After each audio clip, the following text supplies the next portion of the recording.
فأخذتهم الرجفة فأصبحوا في دارهم جاثمين.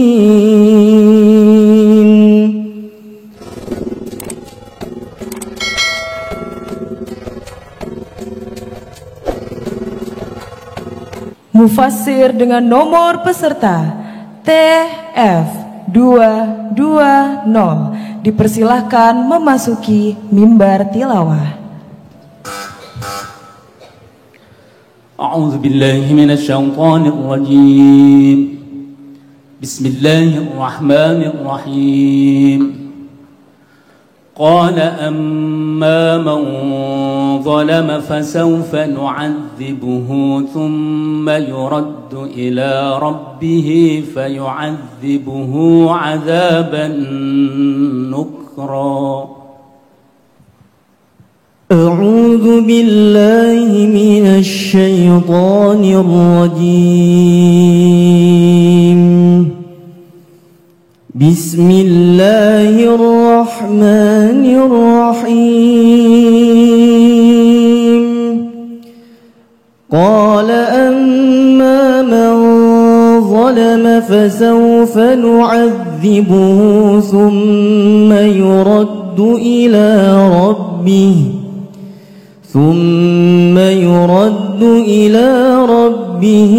فيعذبه عذابا نكرا.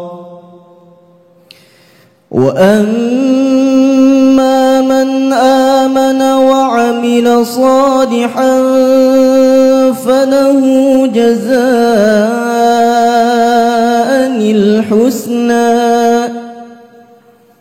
وسنقول له من أمرنا يسرا.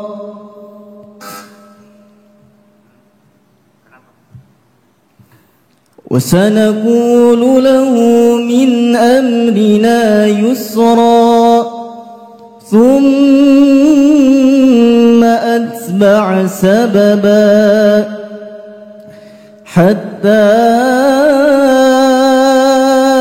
إذا بلغ مطلع الشمس وجدها تطلع على قوم لم نجعل لهم من دونها سترا. كذلك وقد أحطنا بما لديه خبرا. ثم أتبع سببا حتى إذا بلغ بين السدين وجد من دونهما قوما لا يكادون يفقهون قولا.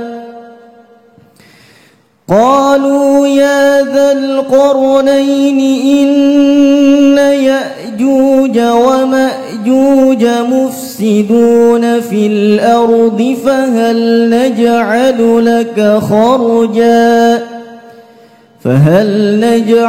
لك خرجا على أن تجعل بيننا وبينهم سدا.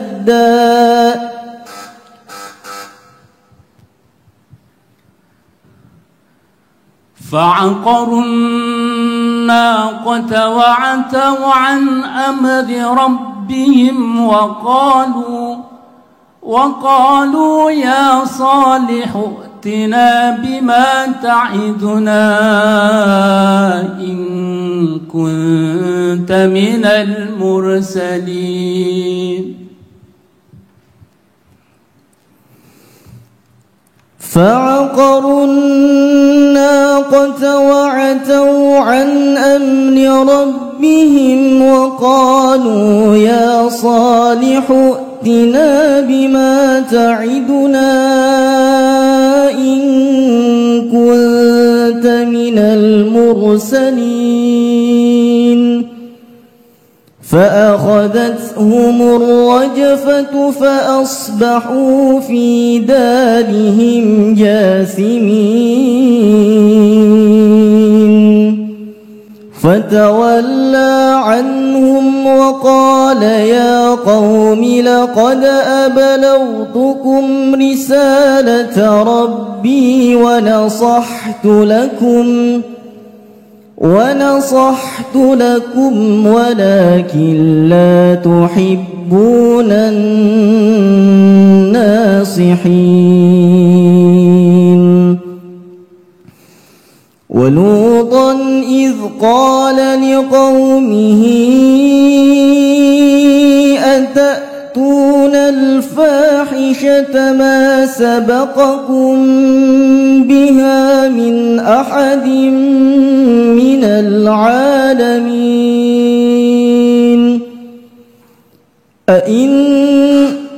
إنكم لتأتون الرجال شهوة من دون النساء بل أنتم قوم مسرفون.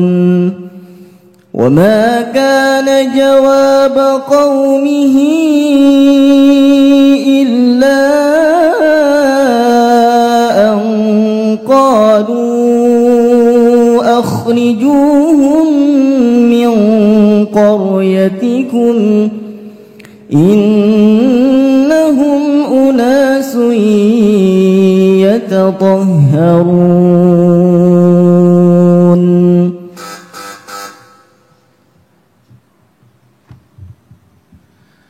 وأنهم ظنوا كما ظننتم أن لن يبعث الله أحدا.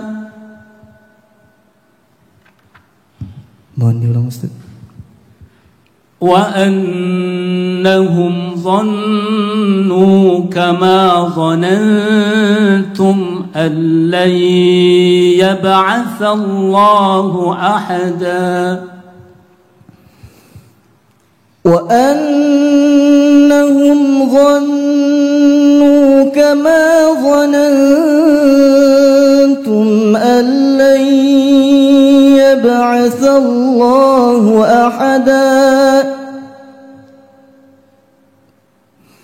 وأنا لمسنا السماء فوجدناها ملئت حرسا شديدا وشهبا وأنا كنا نقعد منها مقاعد للسمع فمن يستمع الآن يجد له شهابا رصدا. وأنا لا ندري أشر أريد بمن في الأرض أم أراد بهم ربهم رشدا. وأنا منا الصالحون ومنا دون ذلك كنا طرائق قددا. وأنا ظننا أن لن نعجز الله في الأرض ولن نعجزه هربا. وأنا لما سمعنا الهدى آمنا به فمن يؤمن بربه فلا يخاف بخسا ولا رهقا. وأنا منا المسلمون ومنا القاسطون فمن أسلم أولئك تحروا رشدا وأما القاسطون فكانوا لجهنم حطبا ومن أحسن دينا ممن أسلم وجهه لله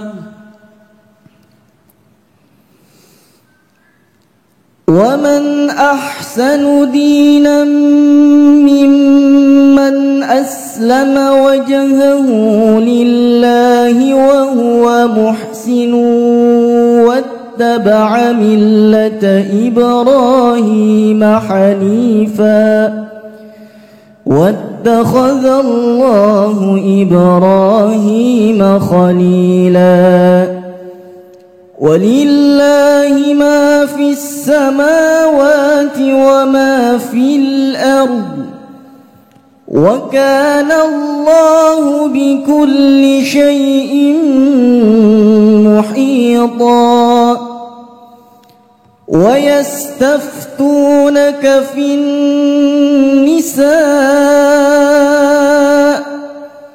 قل الله يفتيكم فيهن وما يتلى عليكم في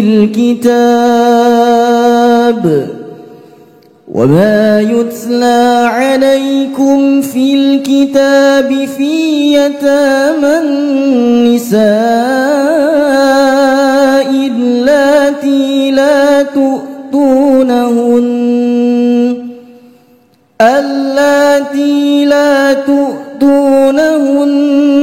ما كتب لهن وترغبون أن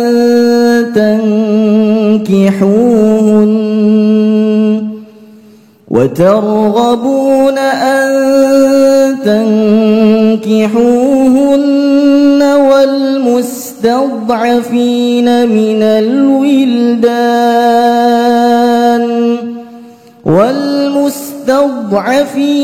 من الولدان وأن تقوموا لليتامى بالقسط وما تفعلوا من خير فإن الله كان به عليما.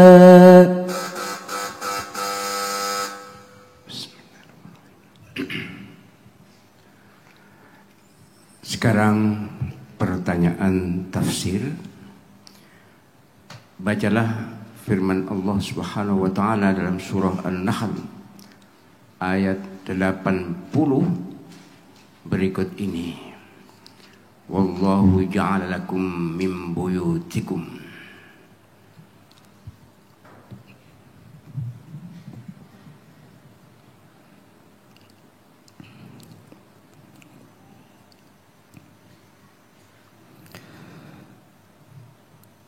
أعوذ بالله من الشيطان الرجيم.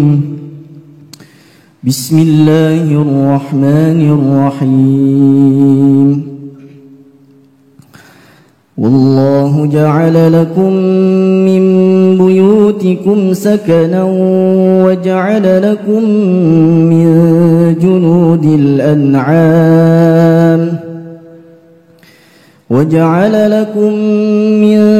جلود الأنعام بيوتا تستخفونها يوم ظعنكم ويوم إقامتكم ومن أصوافها وأوبارها وأشعارها أثاثا ومتاعا إلى حين. Baik, apa makna kalimat berikut ini? Sakana, tempat tinggal. Apa? Tempat tinggal. Suara harus tempat tinggal. Juludul an'am, kulit hewan ternak. Tastakhifuna, engkau engkau merasa ringan dengannya. Yauma dha'nikum,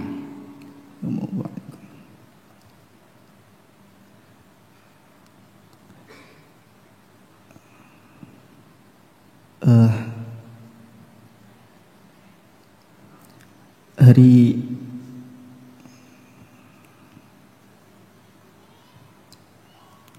athasa wa mata'an, atsatsa wa mata'an, sampai dan kenikmatan, wa mata'an, kesenangan. Baik, terjemahkan ayat tersebut ke dalam bahasa Indonesia yang baik dan benar. Bismillahirrahmanirrahim. Dan Allah Subhanahu wa taala menjadikan bagi kalian dari rumah kalian, yaitu sebagai tempat tinggal. Dan Allah Subhanahu wa taala menjadikan bagi kalian pula daripada kulit-kulit hewan ternak sebagai tempat tinggal, sebagai rumah, tastakhifunaha, yang engkau ringan dengannya sehingga mudah dibawa kemana-mana, yauma dha'nikum wa yauma iqamatikum, baik wa min aswafiha wa awbariha wa asy'ariha atsatsa wa mata'an ila hin, dari bulu domba, dari bulu unta, yang dimana itu semua adalah kesenangan, kenikmatan sampai pada waktu tertentu. Jelaskan sebab nuzul jika ada, dan munasabah ayat tersebut dengan ayat sebelumnya.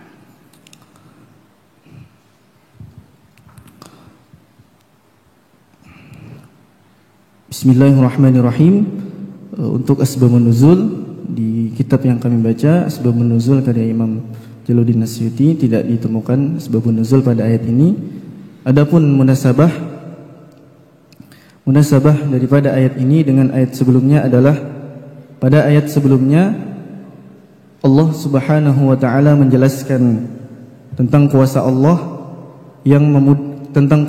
yang ada di langit, yaitu Allah Subhanahu wa taala memudahkan burung untuk terbang di langit. Lalu kemudian pada ayat ini Allah Subhanahu wa taala menjelaskan tentang kuasa Allah yang ada di darat, yaitu Allah Subhanahu wa taala yang menciptakan rumah-rumah sebagai tempat tinggal bagi manusia. Baik, tafsirkan ayat tersebut dengan jelas dan rinci. Bismillahirrahmanirrahim. Hamdan wa syukran lillah, salatan wa salaman ala rasulillah wa ala alihi wa sahbihi wa mawalah, amma ba'da. Setelah pada ayat sebelumnya Allah Subhanahu wa taala menerangkan tentang berbagai macam kekuasaannya, mulai dari Allah Subhanahu wa taala mengeluarkan manusia dari perut-perut ibu kalian, lalu kemudian diberi potensi baik pendengaran, penglihatan maupun akal atau hati nurani. Lalu kemudian Allah Subhanahu wa taala juga menjelaskan tentang kuasa Allah yang ada di langit, tentang adanya hewan, yaitu burung, yang Allah Subhanahu wa taala mudahkan baginya untuk terbang di langit, mulai dari penciptaan sayap, ekor dan seterusnya, yang dimana itu semua adalah tanda-tanda bagi orang yang beriman. Lalu kemudian pada ayat ini Allah Subhanahu wa taala kembali menjelaskan tentang kuasa Allah ataupun nikmat Allah yang Allah Subhanahu wa taala berikan kepada manusia. Yaitu yang pertama, Allah Subhanahu wa taala menciptakan rumah atau tempat tinggal bagi para manusia. Yang dimana yang pertama Allah Subhanahu wa taala sebutkan di dalam ayat ini, wa ja'ala lakum min juludil an'ami buyutan, yaitu Allah Subhanahu wa taala menciptakan hewan ternak dengan berbagai manfaat yang ada di dalamnya. Yaitu salah satunya yaitu Allah Subhanahu wa taala menciptakan kulit hewan ternak dapat menjadi rumah bagi para manusia. Yang dimana rumah yang berasal dari kulit hewan ternak tersebut ringan untuk dibawa kemana-mana, sehingga jenis pertama daripada tempat tinggal yang Allah Subhanahu wa Ta'ala ciptakan atau arahkan kepada para manusia ini adalah suatu rumah yang mudah untuk dibawa berpindah-pindah. Karena pada zaman dahulu orang-orang pada saat itu suka berpindah-pindah tempat tinggalnya. Lalu kemudian Al-An'am di dalam surah An-Nahl banyak disebutkan. Mulai dari awal surah An-Nahl sudah disebutkan tentang berbagai macam manfaat daripada hewan ternak. Mulai dari dimudahkannya kita untuk mengambil manfaat daripadanya, kemudian juga wamin lakum fiha dif'un, yang dimana kita juga bisa mengambil sesuatu yang menghangatkan daripadanya, dan kita juga bisa mengambil makan daripada yang ada di dalam hewan ternak. Lalu kemudian pada ayat-ayat selanjutnya Allah Subhanahu wa Ta'ala menerangkan baik di hari yang melakukan perjalanan maupun di hari yang tidak melakukan perjalanan, Allah Subhanahu wa Ta'ala memudahkan bagi para manusia untuk mengambil manfaat daripada bulu-bulu atau kulit-kulit hewan ternak. Wa min aswafiha wa aubariha wa asy'ariha, yang dimana kesemuanya bisa dimanfaatkan, mulai dari dibuat sebagai baju yang menghangatkan, lalu kemudian dibuat sebagai syal, kemudian dibuat sebagai selimut, lalu kemudian ada beberapa dari bulu-bulu hewan ternak yang dimana kita bisa gunakan sampai sekarang sebagai perkakas rumah. Asatha wa mata'an ila hin. Lalu kemudian yang kesemua itu adalah kenikmatan sampai dengan batas tertentu. Karena pada ayat ini yang Allah Subhanahu wa Ta'ala terangkan adalah nikmat-nikmat yang ada di dunia, sehingga nikmat yang ada di dunia ini bersifat sementara, sedangkan nikmat yang bersifat kekal adalah yang berada di akhirat, yaitu wal akhiratu khairu wa abqa. Baik, buyut artinya rumah-rumah atau banyak rumah. Jelaskan apa saja manfaat rumah bagi manusia.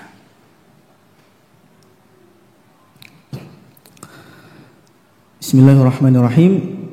Manfaat rumah tentu yang paling utama, yang pertama adalah sebagai tempat tinggal, yang dimana ketika manusia mempunyai tempat tinggal, maka dia akan lebih nyaman dalam menghadapi kehidupan. Ketika sepulang kerja, sepulang aktivitas, mereka mempunyai tempat kembali yang nyaman. Sehingga dengan begitu hikmah yang ada di dalam hal ini adalah dengan adanya rumah kita menjadi nyaman, sehingga untuk beribadah kepada Allah Subhanahu wa Ta'ala juga lebih mudah.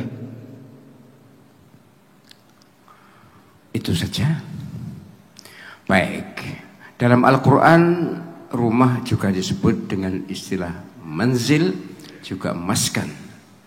Sebutkan persamaan dan perbedaan antara manzil dengan maskan, dan jelaskan juga atau sebutkan juga ayat terkait ini.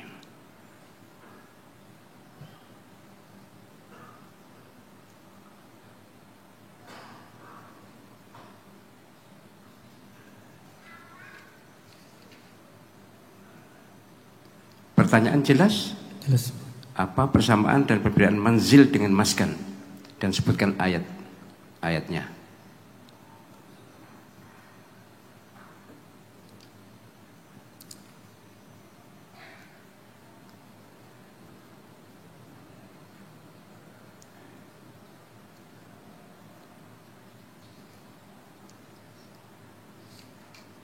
Ingat ayatnya?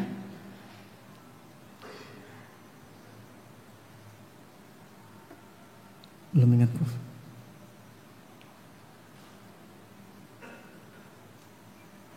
Baik, apa pelajaran yang dapat dipetik dari ayat tersebut?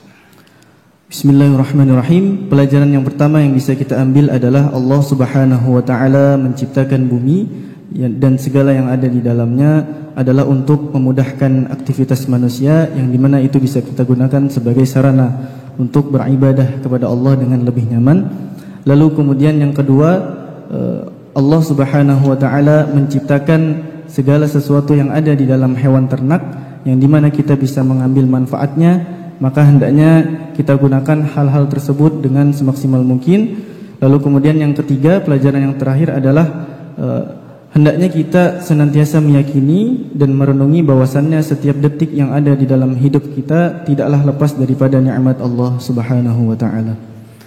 Barakallahu fiik, shadiqillah. Allahu a'lam bishawab. Shadaqallahul azim.